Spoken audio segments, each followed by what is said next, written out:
Apakah karena perempuan itu memang yang disenangi uang begitu? Saya juga tidak ngerti begitu kan tuh. Tapi saya pernah bertanya kepada jamaah pengajian saya di Surabaya, jamaah perempuan. Ketika saya tanya, ibu-ibu kalau tertarik kepada seorang laki-laki itu tertarik apanya?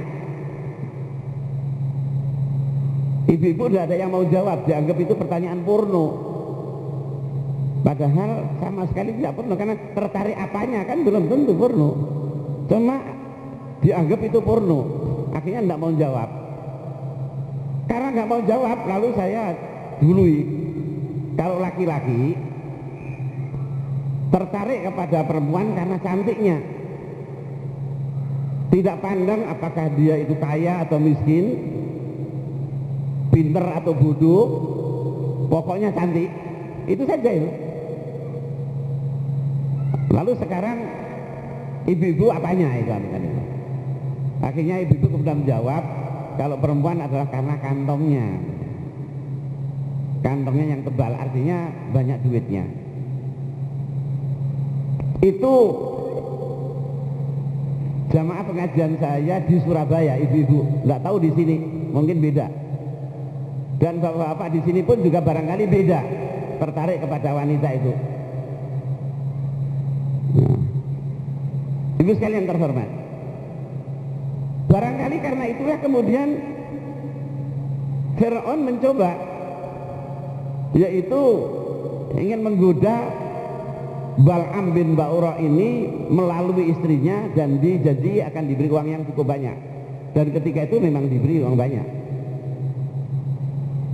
Akhirnya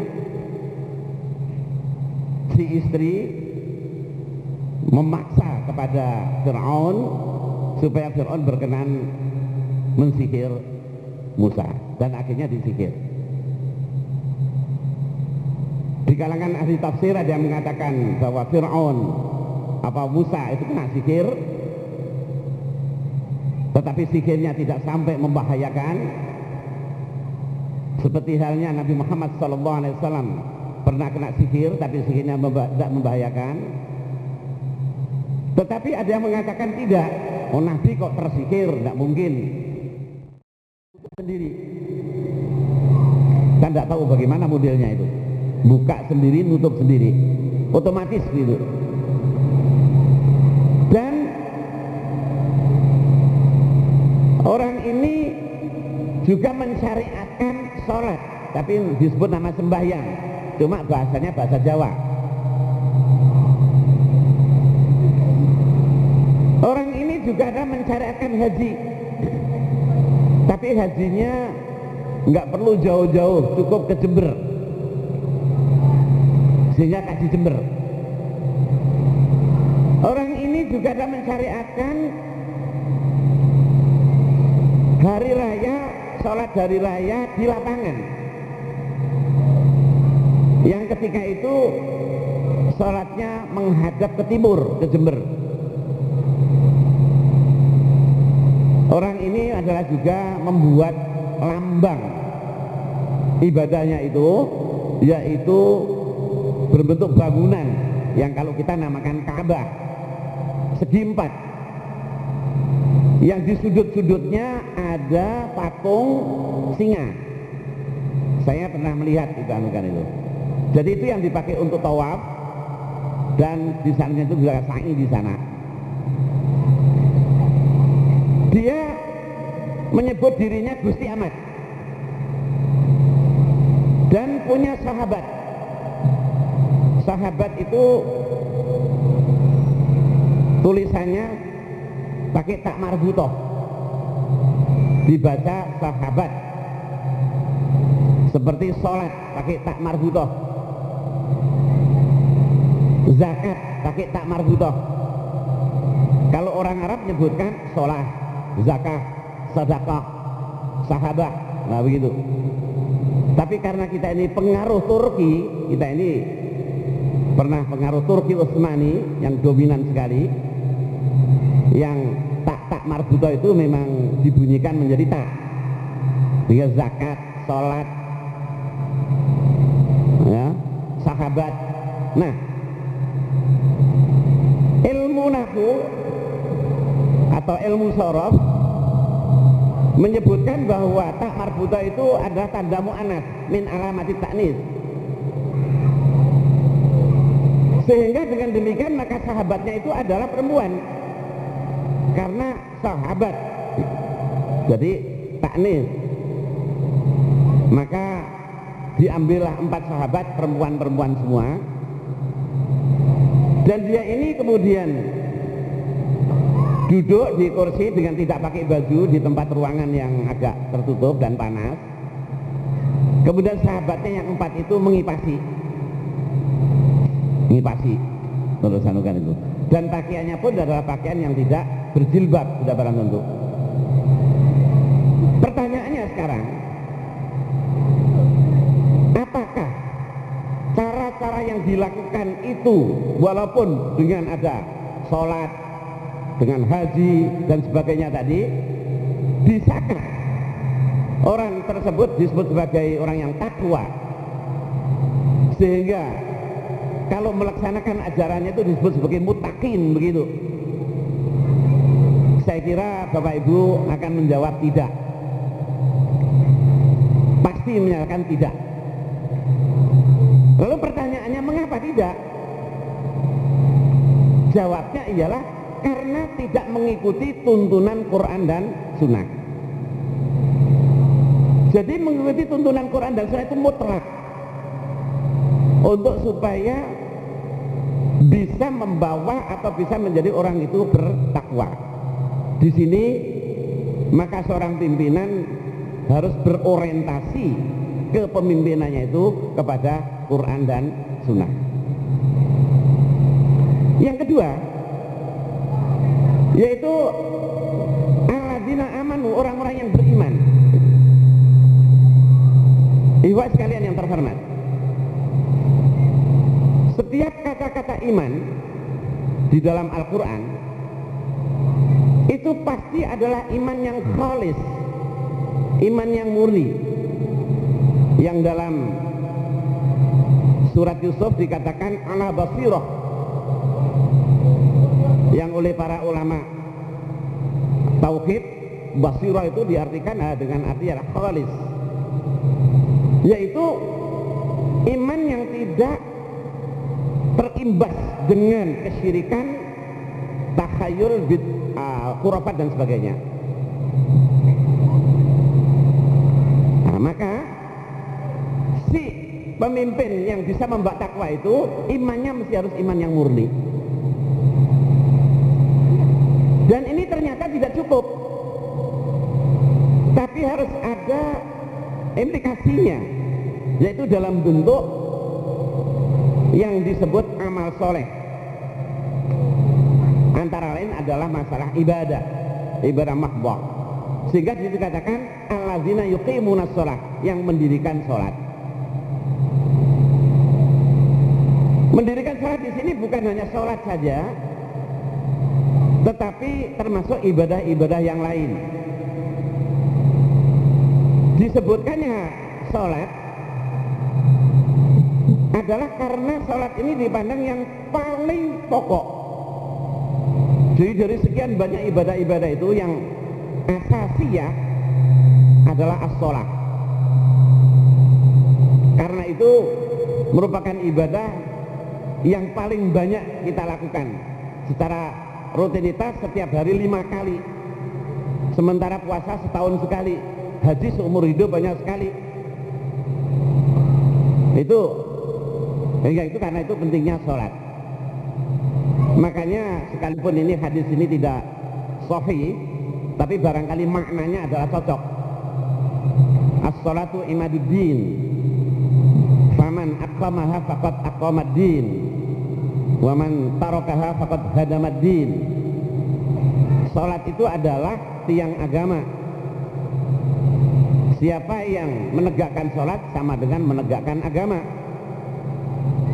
Siapa yang meninggalkan sholat sama saja dengan menghancurkan agama, merobohkan agama. Banyak hadis-hadis yang berkenaan dengan itu. Nah, jadi bahwa si pemimpin ini mesti di samping iman yang murni tadi harus ahli ibadah, utamanya adalah masalah sholat. Kemudian kenapa justru ibadah ini menjadi pokok juga? Disebabkan ibadah itu adalah merupakan pengendali nafsu. Seorang pimpinan apabila dikuasai oleh hawa nafsunya, maka yang dipimpinnya mesti akan berantakan, akan hancur. Rumah tangga akan hancur, organisasi hancur, pesantren hancur, negara pun akan hancur kalau pimpinannya itu selalu dikuasai oleh hawa nafsu. Saudara, kita tahu persis bagaimana Irak sekarang ini yang boleh dikatakan habis-habisan, hancur-hancuran, itu ada disebabkan karena Bush yang dikuasai oleh hawa nafsunya gitu. Nah, disinilah maka pimpinan itu hawa nafsu ini benar-benar harus terkendali. Nah, pengendaliannya ini ialah antara lain dengan menegakkan sholat, dengan menegakkan ibadah. Kita bisa lihat dalam ayat Al-Quran, dalam hadis, setiap kali penyebutan masalah-masalah ibadah itu selalu disertai dengan pengendalian nafsu. Sholat misalnya dikatakan aqimis sholat, inna sholata tanha anil fahsya'i wal munkar. Dirikan sholat karena sholat itu mencegah perbuatan keji dan mungkar. Jadi berarti orang yang ahli sholat harus bisa terkendali. Haji misalnya dikatakan faman faradha fihinal hajja fala rafatha wala fusuqa wala jidala fil hajj. Siapa yang sedang menunaikan haji, jangan sekali-kali berbuat rafat, omongannya maupun perbuatannya yang menjurus kepada masalah hubungan-hubungan yang tidak benar itu. Jangan sekali-kali berbuat fasik, jangan sekali-kali berdebat yang emosional. Pengendalian nafsu. Dalam puasa misalnya dikatakan man lam yada' qaula zur wal amala bihi falaisa lillahi hajatun min ayyada'a ta'amahu wa syarabahu. Siapa yang tidak bisa meninggalkan dari omongan-omongan yang tidak baik dan perbuatan yang tidak baik, maka tidak usah meninggalkan makan dan minumnya. Allah tidak membutuhkan dia. Jadi artinya puasa harus bisa juga mengendalikan. Jadi ibu yang terhormat, disinilah maka si imam, apalagi yang namanya imam, yang namanya pemimpin, itu pengaruhnya amat sangat besar di masyarakat.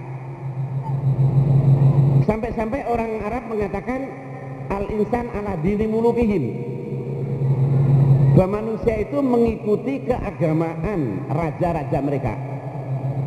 Yang dilakukan oleh raja, oleh pemimpin itu biasanya selalu diikuti oleh bawahannya. Begitu pengaruhnya, dan kita tahu semua persis hal-hal seperti itu. Nah, jadi di sini imam sebagai key person, sebagai kunci masyarakat itu, dia harus terkendali dengan menghidupkan beribadah. Kemudian yang ketiga atau yang keempat, yaitu yu'tuna zakat, memperhatikan kepada kaum fuqara wal masakin. Kenapa zakat di sini saya artikan dengan memperhatikan fuqara masakin?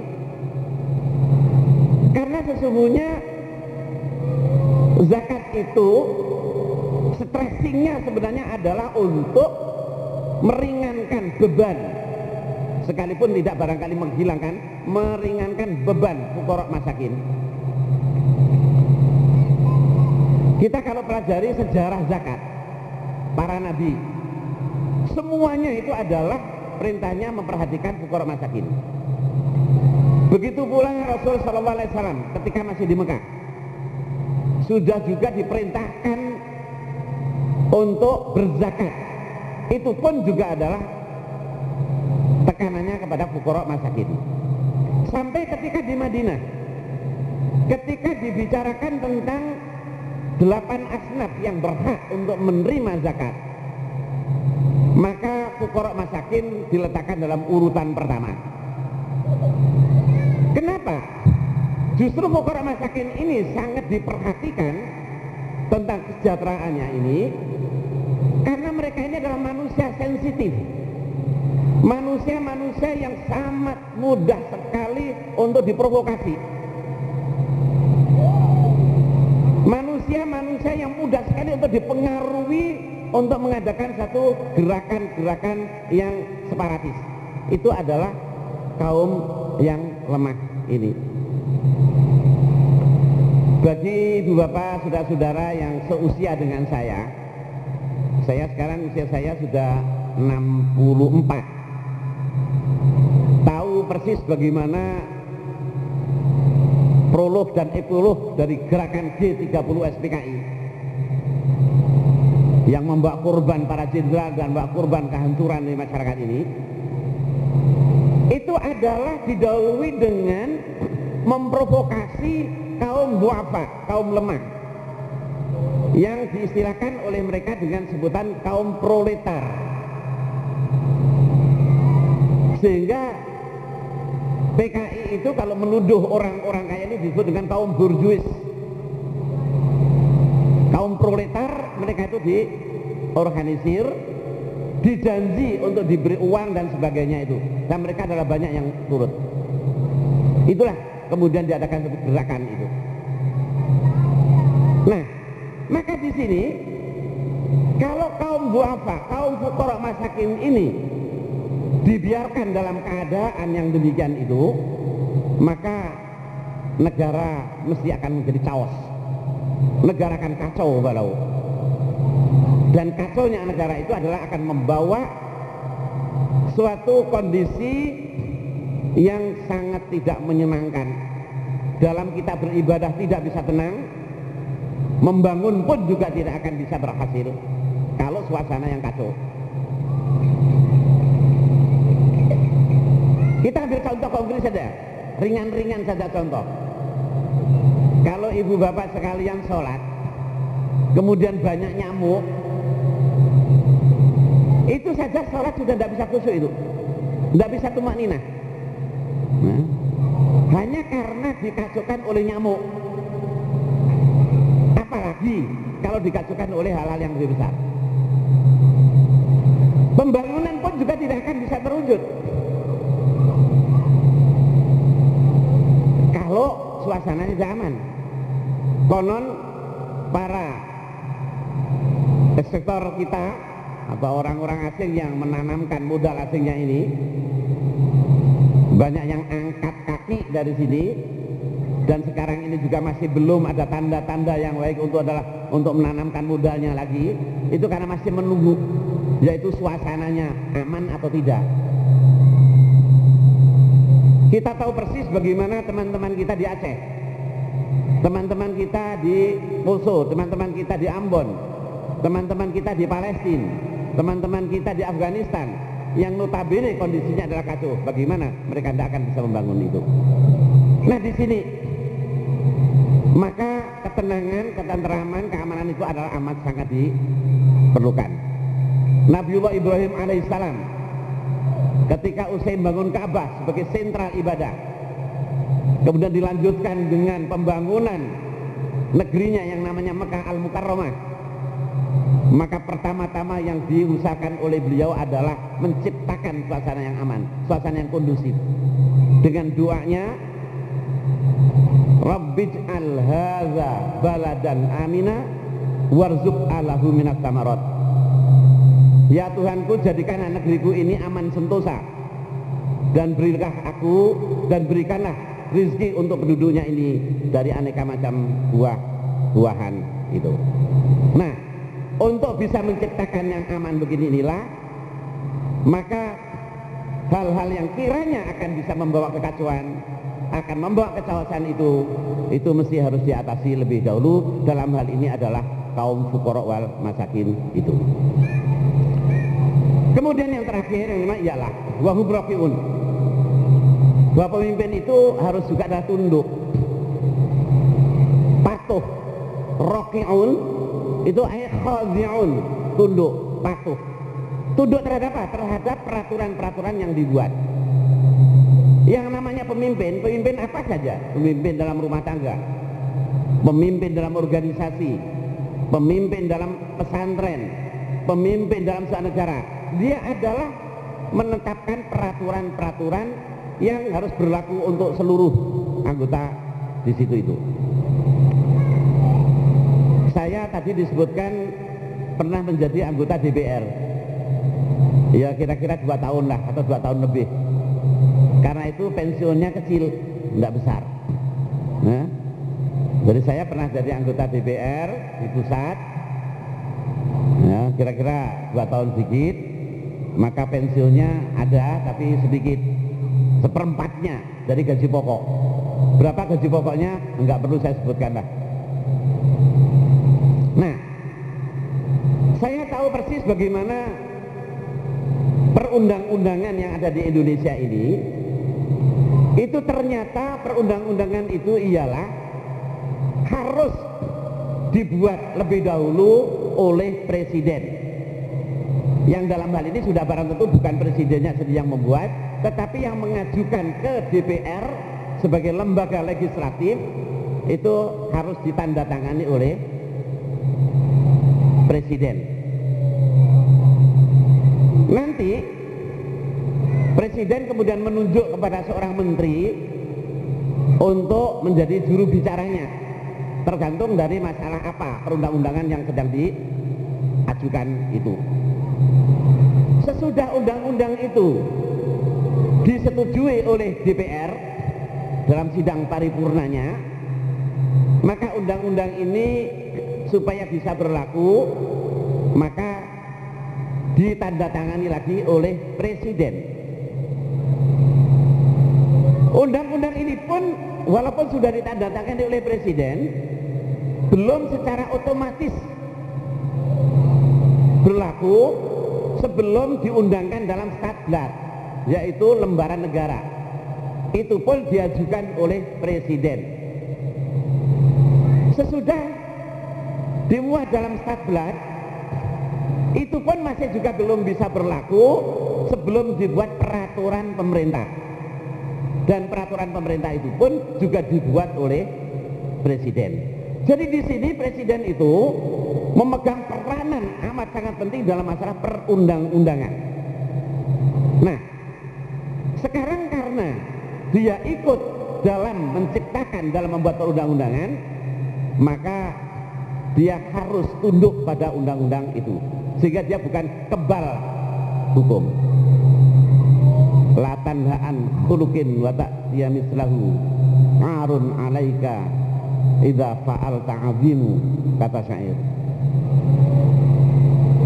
Sungguh tercela sekalilah kamu yang ternyata sudah membuat undang-undang peraturan begitu, tetapi kamu sendiri adalah melakukannya. Jadi di sini bahwa seorang pemimpin mesti harus khadi'un ala qanunihi, ala nizamihi. Nah, inilah saudara-saudara. Jadi kalau persyaratan-persyaratan ini memang dipenuhi, maka insya Allah bahwa si pemimpin ini akan bisa membawa orang yang dipimpinnya ini menjadi takwa. Tetapi sudah-sudah sekalian terhormat, kita pun kalau berbicara tentang masalah persyaratan, ahli fikih, ahli hukum, semua bicara itu adalah secara optimal, yaitu secara 100% begitu. tidak boleh kurang begitu. Tetapi nampaknya bahwa kesempurnaan yang seperti itu kadang-kadang amat sulit untuk kita peroleh. Lebih-lebih Rasul SAW sendiri sudah memberikan isyarat ketika ditanya ayyun nasi afdal ya Rasulullah, yaitu afdalun nas atau khairun nas qarni tsummal ladzina yalunahum tsummal ladzina yalunahum. Orang yang paling utama, yang paling baik itu adalah dalam kurun siapa ya Rasulullah? Jawab Nabi, ialah yang sekurun dengan aku. Kemudian berikutnya dan berikutnya. Dan akhirnya Rasulullah menyatakan bahwa nanti akan nampak orang yang ternyata yang daruna walayufun, banyak yang nazar tapi tidak memenuhi. Banyak orang adalah yushiduna walayasjadun, menjadi syahid tapi tidak menyaksikan. Tetapi wala yushiduna ma yasyadun, dia tidak mau jadi saksi apa yang dia saksikan. Lalu oleh Rasulullah, kenapa terjadi begitu? Yazharu fihi musamin, karena nampak gendut-gendut mereka itu. Artinya gendut-gendut di sini kalau istilah kita adalah karena duyan duit. Karena duyan duit itulah yang menyebabkan kemudian terjadi yang demikian itu. Nah, saudara-saudara, kalau kita ukur dengan itu, maka lalu kita akan mencari orang yang benar-benar seperti digariskan tadi, kiranya ada amat sulit. Oleh karena itulah apa yang selalu dikatakan oleh ulama-ulama fikih, kebetulan saya ini adalah menekuni ya masalah-masalah fikih.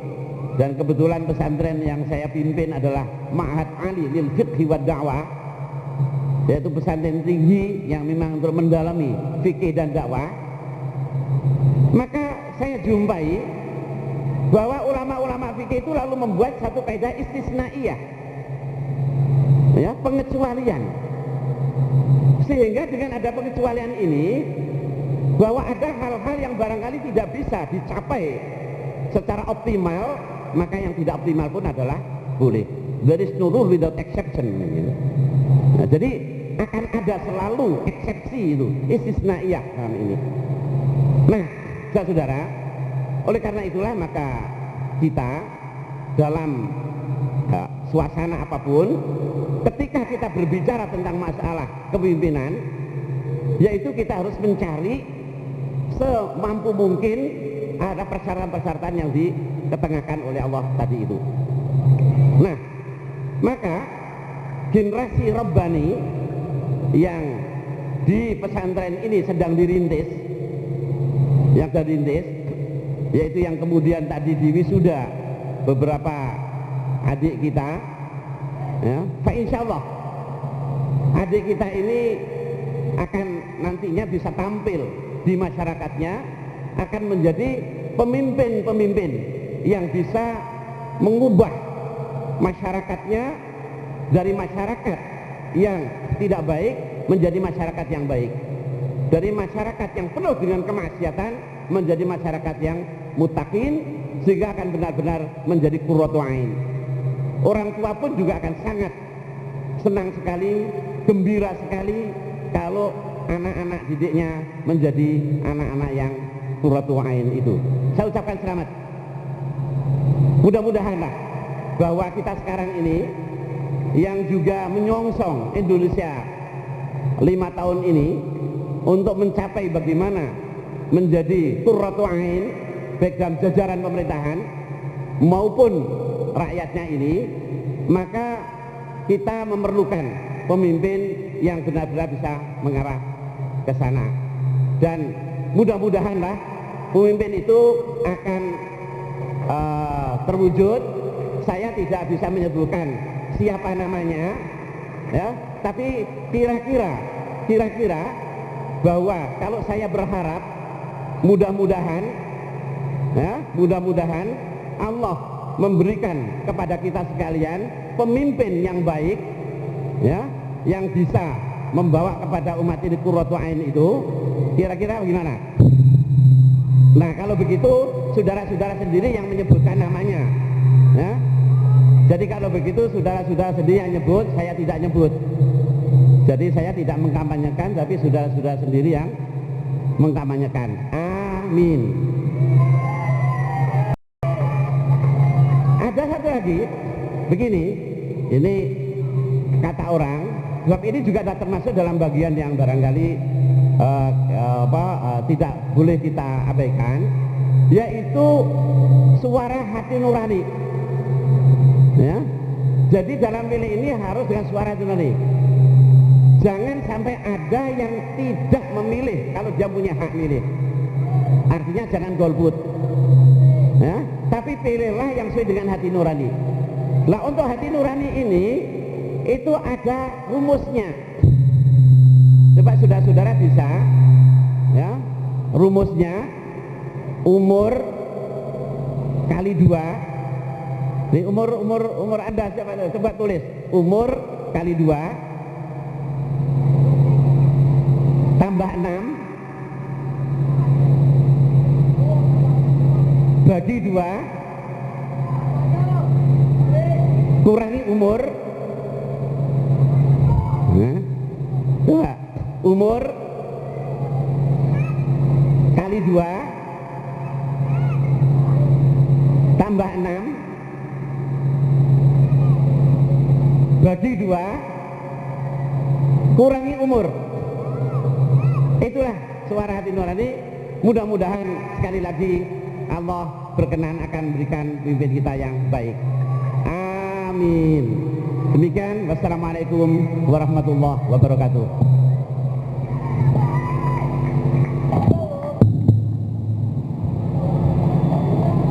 Terima kasih kepada Al-Ustaz Muhammad Hamidi yang telah menyampaikan tausiahnya.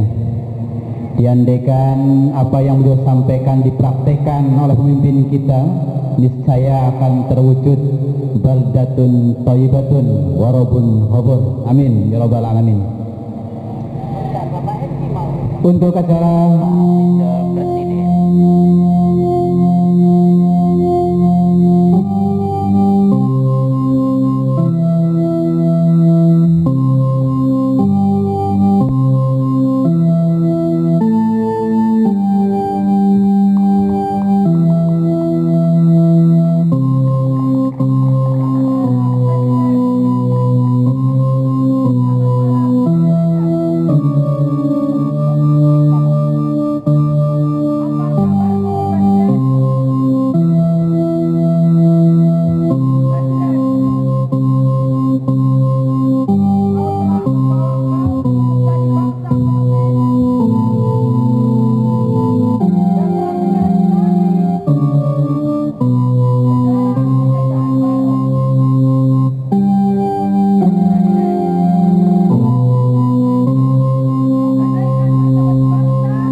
kemerdekaan, kau tidak bisa mengandalkan ijazahmu untuk menaiki tahta kerajaan Gajah Mada.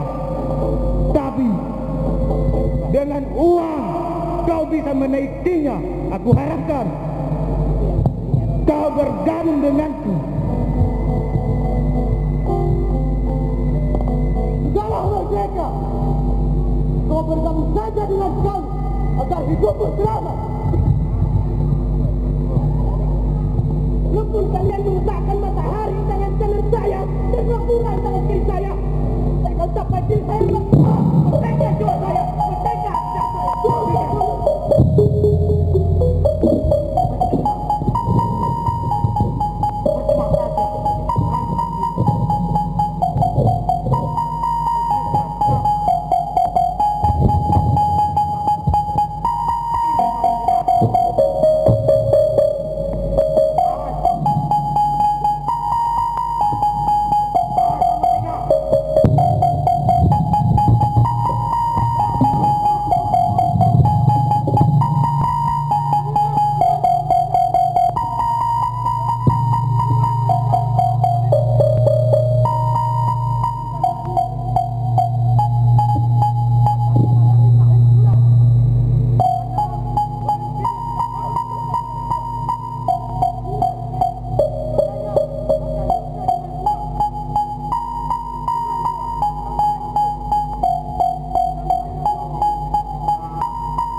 Indonesia,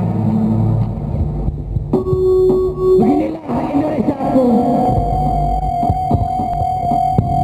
hancur karena konspirasi orang-orang Yahudi dan Nasrani. Mereka menghalalkan segala cara demi tercapainya tujuan mereka.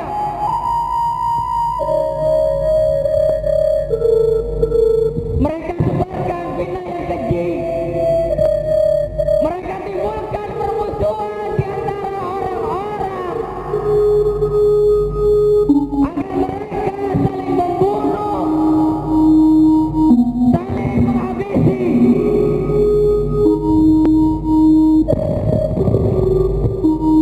Indonesiaku, waspadalah Indonesiaku dengan konspirasi orang-orang Yahudi dan Nasrani.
kalinya, maukah kau bergabung denganku? Jikalau kau mau bergabung denganku, kau akan menaiki tahta kerajaan Raja Mada. Dan kau jangan takut akan kejaran pemerintah. Aku akan melindungimu. Kalian berikan kepada saya tahta, harta dan wanita. Saya akan mampu untuk pindah dari saya dulu berkenan dengan kau. Oke. Saya tangkap kau. Kamu dengan tahta kamu.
Ini bukan janji palsu.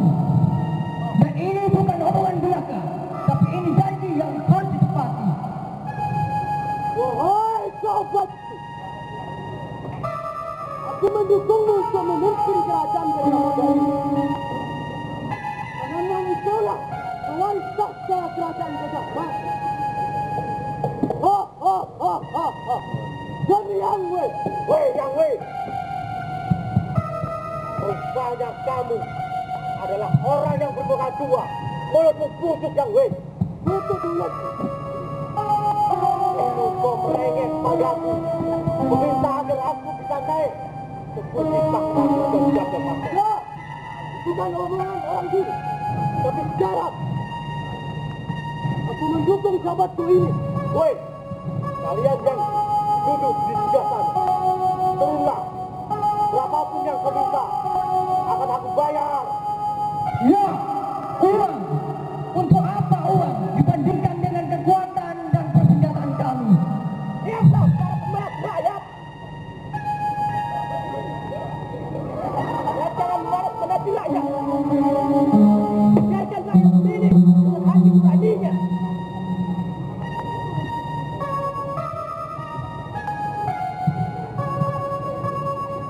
Ingat itu.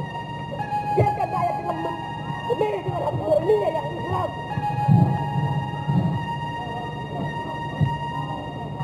Aku tidak ingin sejarah Fir'aun terulang kembali di negeri ini karena para pemimpinnya menganggap dirinya sebagai Tuhan.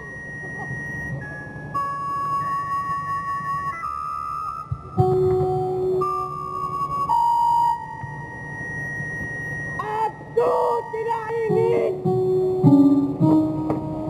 memimpin di negeri ini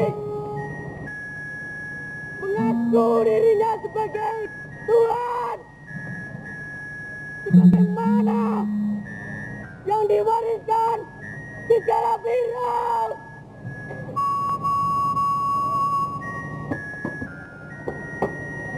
Aku setuju juga. Aku tidak ingin sejarah Fir'aun terulang kembali di negeri ini. Sebagaimana pemimpinnya menganggap dirinya sebagai Tuhan.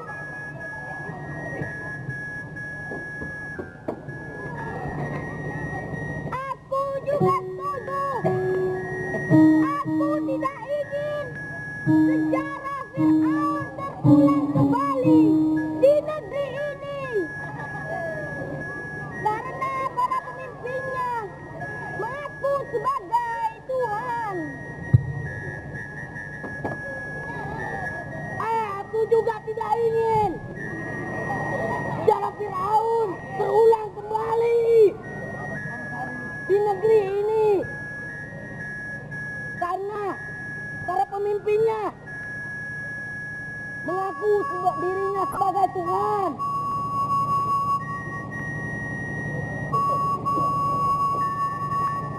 Saya tidak ingin sejarah Firaun terulang kembali di negeri ini. Karena para pemimpinnya menganggap dirinya sebagai Tuhan. Ya, aku juga tidak ingin sejarah Firaun terulang kembali di negeri ini. Karena pemimpin-pemimpinnya menganggap dirinya sebagai Tuhan. Dengarkan itu. Rakyat tidak ingin pemimpinnya orang-orang yang zalim seperti kalian. Tunduklah mulutmu. Akankah kita mendengarkan perkataan mereka? Mereka rakyat tunduk.